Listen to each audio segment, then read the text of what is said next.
Wow, so it's been like 2 months since I've done an update video.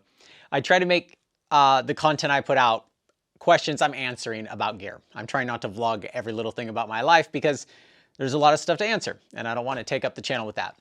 But it's been about 2 months since I made an update video, and I checked, the last video was filming over there with just my crap in this room right after I moved in, and then showing this machine when it was still at Steve's after we just had the rough thing done and before, well, it's in the condition it is now. So been doing a lot in the last 60 days and we're gonna update you with that. I'm kind of excited and try to keep this to a minimum. First thing I'm pretty excited about is I get to present the Sweden film, Laporten Skyline, at the Boulder Film Festival. I didn't produce the film that's being shared. Emil is in Sweden and he wouldn't be able to make it. And so I got to step in for him, which is not something they normally do. And I'm pretty excited about that. After they present the video on March 5th at 3 p.m. at the Boulder Film Festival, then I will do some Q&A. And I'm excited. I don't think stood in front of that many people in front of a theater. Don't know what to expect. But if you guys are in that Colorado area, come join. The other cool part about that is Cinder Films is also getting to present their film in the same showing. And so that's surreal. But anyways, lab updates. The lab is officially super good enough. I obviously have a dozen things on my immediate wish list and a dozen more on my future goals wish list. But the latest thing that I finished was foam on the ceiling and these lights, because I wanted it to sound less echoey in here. I'm still using a mic when I narrate. I do want the sound to be pretty good. But sometimes I just want to film with my cell phone, kind of like we did at the other lab, where the ceiling was insulation. And so it actually sounded okay in a cell phone, but I'm trying to make this more better. The whole reason we have carpet on these plywood panels is for sound and for the pumps. For the hydraulics, it has foam in order to minimize how much noise they even make. But there's a lot of way to skin the lights cat in a studio, and Steve Griggs, Highliner, really helped me narrow down what I needed to keep it simple and still also be something that I could install myself, because there is a lot of sweat equity that is in not just this space, but the house that we moved in to rent. We got a decent price, and that's because we had to work pretty hard on it. And that's mostly what I've been doing the last 60 days is moving in, getting stuff organized, getting this space worked. And I reused a lot of the racks that I had from like storage and even at the lab, kind of cut them in half and turned them into all these tables that I have and put some of this carpet on there. And I hung up a lot of the carnage that we had in the other lab, which also quite doesn't really fill up this new space. There's a little bit more space for that. But what's great is as I break stuff, it kind of goes on the wall. And eventually, not a priority, but I'm gonna put numbers on everything, and then there'll be a story behind each one.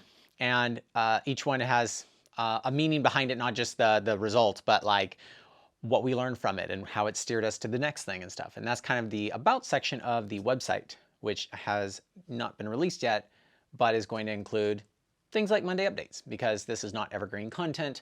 But if you wanna see where we've come and where we're going and the history of stuff, that'll be on that. So the main channel is usually the premium stuff. But both my hydraulic pumps are working, both pistons are working, the load cells are working, and I'm gonna have a place to do like belay samples up there. I've got my Practi bolts, I've got some whiteboards, but now I'm able to have people over and host other experts who are going to help give more context as we break stuff in the machine. I have Alpine Savvy scheduled in a few weeks, and he has been collecting questions and things that the audience has given him for us to break. And I had Andy and Sylvan here, and we talked for an hour and a half about rope swings. Extremegear.com. It's .org, damn it. Is it .org? Yes. No, it's not. I couldn't get .com. Oh, no wonder. Said it 10 times. It's kind of nice to be able to have a space that I can do that, and it's officially super functional enough. Some of the new stuff that we kind of have now and working on is a rigging plate on steroids. And this is a bolt adapter. And what's nice is I can put a big shackle in there and install a bolt this way or this way and pull on it. Can heat it up with a flame torch and typically get the bolt out. And this allows us to test 2-point anchors if we're going to test girth hitch master points. I have some Webelets that basically need to be at a 2 or 3-point anchor, and that's kind of what this is. What's cool is we just put out a hanger video, and this little jib here allows us to grab this with a shackle and pull on different hangers. As long as we have a good bolt here, we can actually test the hanger and isolate that if that's what we want to test. Sometimes the bolt comes out, right? Because some hangers only have like a 1/4 inch, 3/8, 5/16 hole, and the hanger is stronger. And what's cool is we can start isolating this stuff down, and I can do a lot more tests in this machine with these jibs, including some rope diverters or bollards where you can wrap the rope 4 or 5 times around this thing, more like a frictionless hitch, and get full strength out of the rope, because knots reduce the strength of ropes. And sometimes we actually want to know the strength of the rope. A lot of the times I do like having a knot in there to compare if, let's say, DEET is worse for a rope than a knot, because if the knot's still worse for it, then like who cares? But it's nice to have these tools, which I'm working on which one's the best one to use and how not to get it to cockeye, since I kind of have a free floating slack snap machine and not a track system to just like force this to stay straight. I have a few people helping me build a fatigue machine, not for cyclic loading like aluminum fatigue, but ropes, some aramid fibers. If you've been back and forth enough, it's like bending a steel cable, and they actually break a lot lower, even just after 1,000 bend cycles. And then if this thing is moving ropes back and forth like a foot, then I could put a rock against it and we could test abrasion. So that would be super cool. And then I have some trees in my backyard, and I got some 10-pound weights I'm gonna bolt together. And we're gonna do some mini drop tests. Nothing crazy at the beginning, but I'll be able to shock load some stuff, which being able to shock load here at this lab is gonna be pretty helpful. I still have the drop tower. I'm still gonna use it, but spoiler alert, it's outside and it's winter, or it's hot, or it's dusty. So like I'm limited on when I can use it and when it's worth going down there and spending a week breaking stuff. But I'm actually working on an episode right now where we did static rope whippers and the forces that the quick draw saw and the climber, and pretty interesting. I just wrote the script for that and kind of got burnt out on it, so I decided to just make this Monday update instead this evening. I'm also trying to get full control over the hydraulics and getting my computer to talk to the pumps and control the pumps. That way I can take a sample up to like 8 kilonewtons, back down to 2, down to 8, like a couple times, and then pull to destruction or hold it at a certain point, or not do large cyclic loading tests, like 1,000,000 cycles, but like it'd be nice to just have a little bit more control than the in or out button. It's kind of fun to see how far this lab has come over time, because like I've collected shekels, I just got some more, the different diameters of ropes that I have, different types,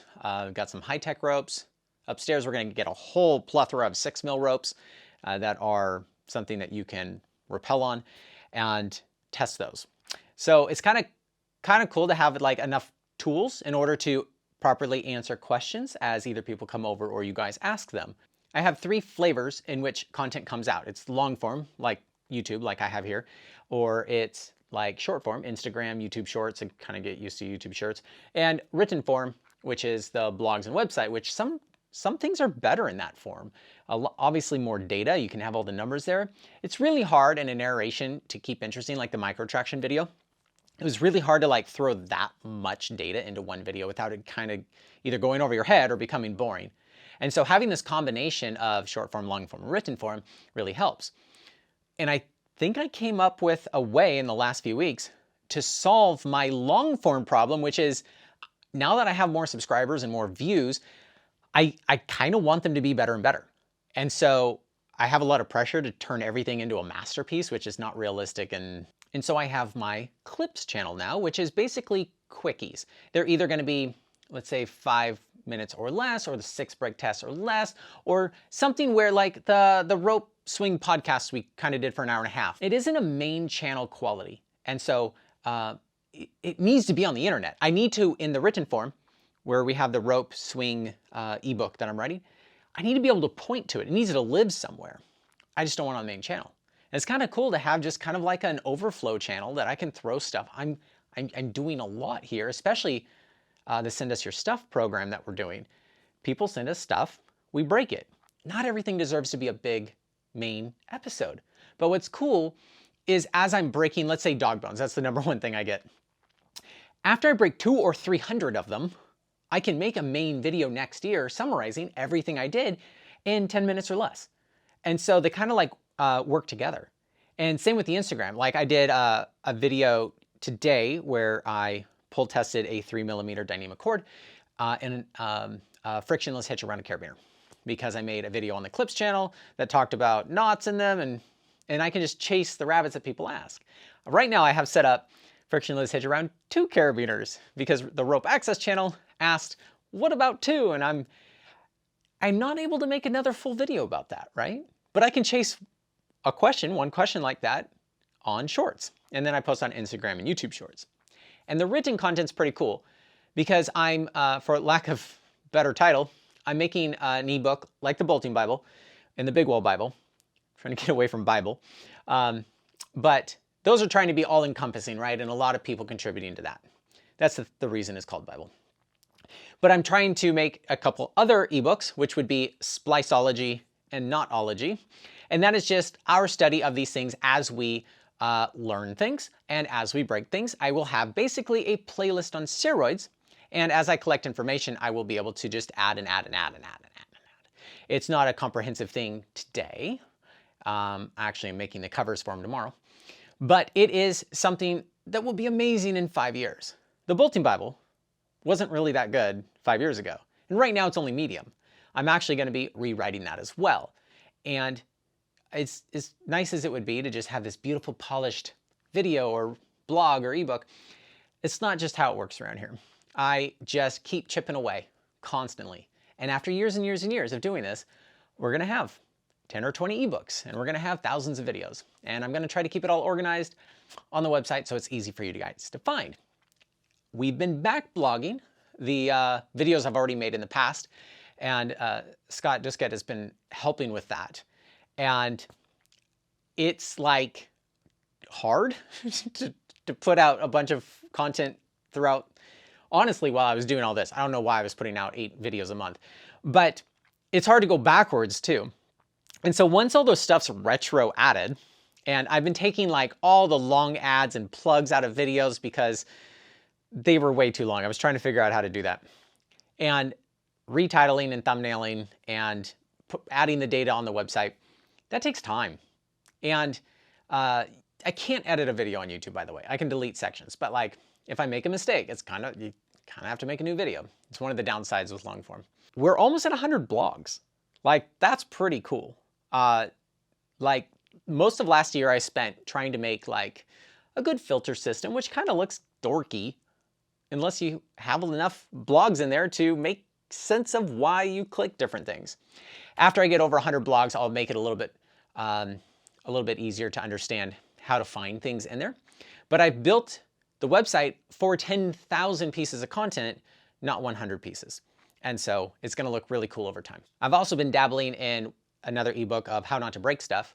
And it talks about kind of how to do this stuff on a budget, how to do your own pull tests with a car, what the line scale 3 is good for and what it's not good for, how not to break the stuff you're not trying to break. There's a lot of things I've learned just doing backyard science and the definition of backyard science. And I'm basically just writing down everything I know and what I've learned through this process. And hopefully that helps the few people that want to do this stuff on their own. Now, the send us your stuff experiment has been working. I have, I think, 5 or 6 things to break now. I'm trying to stay on top of things as they come. I get about 1 or 2 things a day emailed to me, and I receive in the mail 1 or 2 things every other day. And I can't say yes to everything, but sometimes if people make it really easy and the variables aren't too crazy, I can receive a bag of something, open it up, read the story behind it, break it in pretty quick manner, and have a little bit more data out there for you guys to make decisions off of. And what's cool is it's the seeds for like main episodes and real questions that we try to answer with larger data sets and the stuff that takes me 20, 30, 40 hours to edit. It's kind of cool, like it's working, because without this in the past, it was like 9 months to 2 years turnaround time. Because like when people sent me cams originally, I had no way of breaking them and I didn't realize how hard that was. I mean, it's not rocket science now that I understand it, but that's what how not to break stuff's all about, is telling people don't make a cam crusher for every cam size. Make one for small ones, micros, and big. Anyways. Another thing that I think really helps is changing a little bit on how the Patreon model is.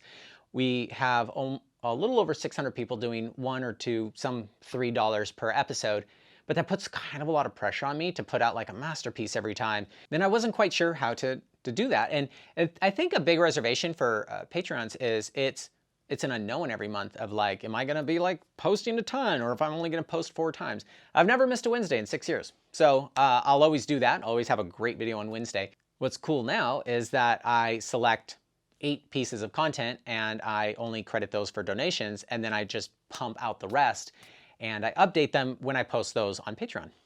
So it's more reliable for patrons. It's 8 times a month, and I can post 30 times a month. And I'll always post 4 really great ones, but I can just post so much more now and not feel like I have pressure. And then I know that I can afford to do the stuff that is behind the scenes, right? Because they're not paying for that one episode and what went into that. There's costs associated with every video. There's soft costs that goes on behind the scenes. There's infrastructure costs as I keep improving things. But what's nice is I know what I can invest in either machines or the next video, or even renting this lab space. So it's a phenomenal thing to have people donate regularly to the channel. It is super helpful. Some people donate like $100 at a time. Super helpful. But knowing that money's coming in as the month goes through allows me to drop $1,000+ on this, and the machines that we're doing for fatigue testing. It just it helps me know what I can invest in, because I'm always like forward thinking on this channel. And so I appreciate my patrons, and I want to make sure like that's out there, that I'll be posting 20, 30 times a month, either short form, quick form, long form, written form, new ebooks. But I'm only going to credit 8 of the pieces of content per month in order to keep it consistent and give me the freedom to go nuts. Andrea, my girlfriend, helped make some more stickers. And so we actually have stickers that are a little bit more normal size, stuff that goes better on a bottle. I have one on my load cell now. We got Breaking Gear Fear and Super Rough Enough, Super Good Enough. One more random thing, and then I'll let you go. I am absolutely addicted to sugar. I would love to not be. My day is just a roller coaster of energy. And it's really hard to focus and work and just live like that. And I've been living like that for like 39 years now. And so I really kind of want to make a change. And I'm not trying to be like all or nothing, but like I'm so addicted that I just kind of need to eliminate it and reset my taste buds and learn how to be healthier. There's a lot of sugar added to things in everything we eat. It's not just grabbing a cookie or Snickers, which I do plenty of. So Andrea cooks pretty healthy, and so we're trying to create a meal plan, a snack plan. I'm in a hurry, I need to eat real quick. I'm out and about, what can I eat plan? And I'm gonna kind of journal that journey. And I'm not gonna take over the channel with it. I might post some stories on Instagram. If I find that it's gonna be helpful for people, and I find it as hard as I'm thinking it's gonna be, I might put together a single video, because I think that'll be really helpful for like a health aspect of being able to do all these sports that we cover on this channel. It's one thing to know that your gear's gonna keep you alive, but if you're slowly killing yourself with poison in every meal, well, I think that'll be nice if I can overcome that. I have no idea how hard this is gonna be. I'm assuming it's gonna be pretty hard. I'm hoping I can stay productive during the few weeks that I come off of it. But either way, you can follow along probably on Instagram as I post some stuff. Might on the website, just kind of journal as I'm going. Might just make one package if it turns out to be helpful for anyone. But thanks for watching. I try to keep these updates to a minimum, as I'm not trying to vlog every detail of my life, but I'm trying to just pump out answers to the questions you guys have. Thank you for being a community of nerds that ask the questions, support what I'm doing, and give me feedback that allows me to keep doing better science. Cheers.